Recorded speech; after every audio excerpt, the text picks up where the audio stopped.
everyone, welcome back to the Chopperfett channel. Another garage video today on a very wet and moist Tuesday. Hope everyone's doing well today. So I figured what we would do is let's go ahead and talk about the new fairing that's been on the Z900RS for a while. Following on Instagram, you already know, you've seen this thing quite a bit. I do absolutely love the overall aesthetic and everything of this, but we'll get into that in a little bit. Now the install on this fairing is very easy, which I will demonstrate in another video in a few weeks. But I do want to at least let you know that the install is so straightforward. Most people could do it in probably 30 minutes or so on a bad day. So why does a bike such as the Z900RS need a fairing anyway? I mean, what purpose does it serve? Why did I feel like I needed a fairing? Simple point was the fact that whenever I got to above 55 to 60 miles per hour, it was a little violent, to put it bluntly. And that doesn't matter if the wind was blowing at 20 miles per hour or if I had a dead still day. For some reason, the way the air was hitting me anyway, coming up over the dual cluster, it was so violent the way it was hitting me.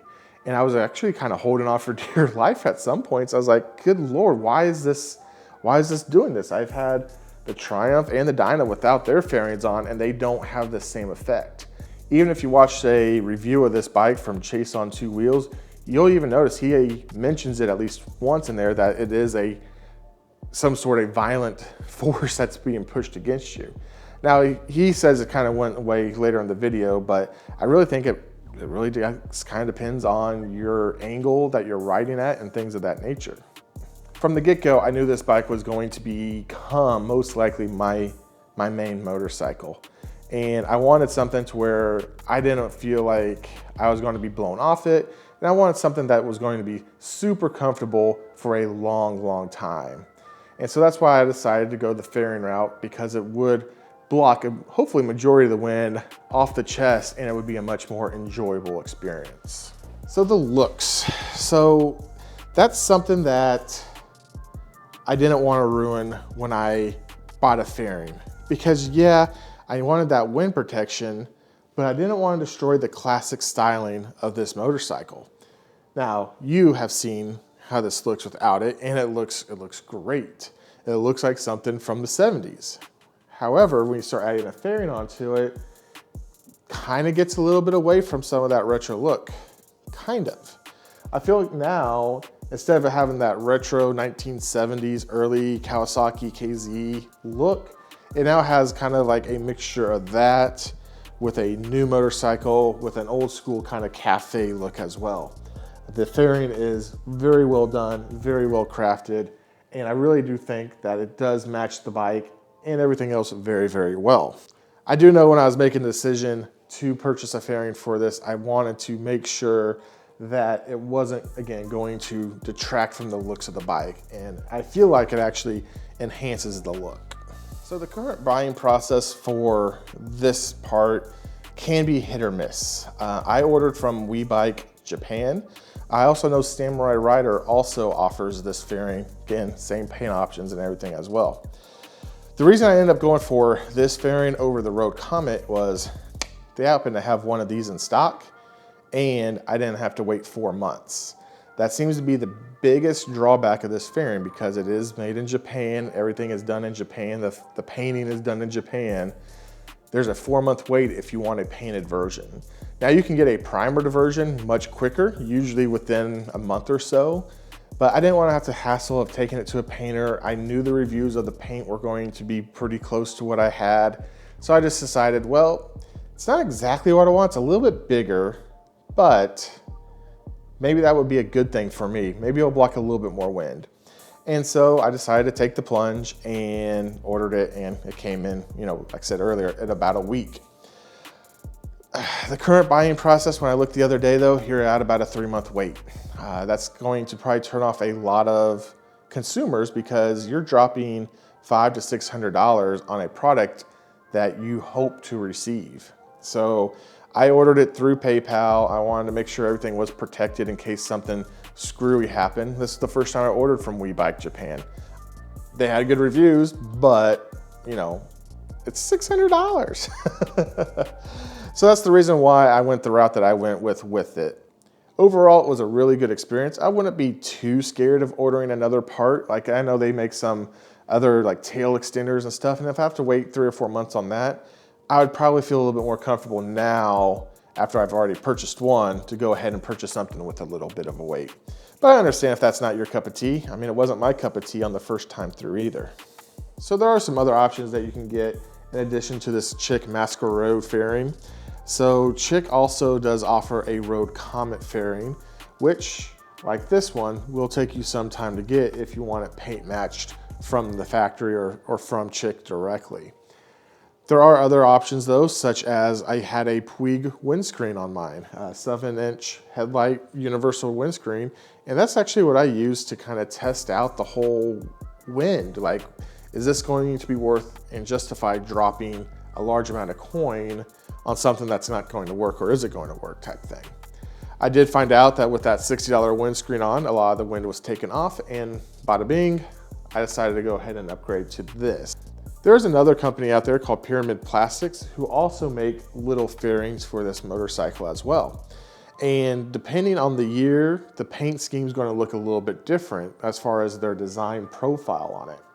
Unfortunately, the ones that they had for the 2018 with the root beer brown just didn't quite look right to me. As you can see in a couple of the pictures here, it has like some big bulky streaks in there, and it didn't flow with the bike. I felt kind of took away from it.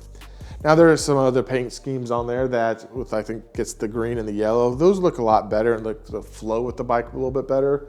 But for that particular one for this year, it's like, would have saved me like $300 if I just could have got a decent looking paint scheme on it, but oh well, oh well. So the quality of this thing, when I received it, I was a little, I guess you could say skeptical. I really felt like it was going to be hit or miss. I had done my due diligence. I did lots of research, and everyone said that the factory paint color gets matched up really well, and it does. I was pleasantly surprised with it being basically not overnighted from Japan, but as far as the quality of the packaging when it arrived, there were no tears in the boxes, so DHL did properly handle the package on there. Handled the package. Some other things, so you open up the box, and then inside the box it was bubble wrapped, and then inside the bubble wrap there was even a layer of like small density foam just to keep everything clean and no scratches whatsoever.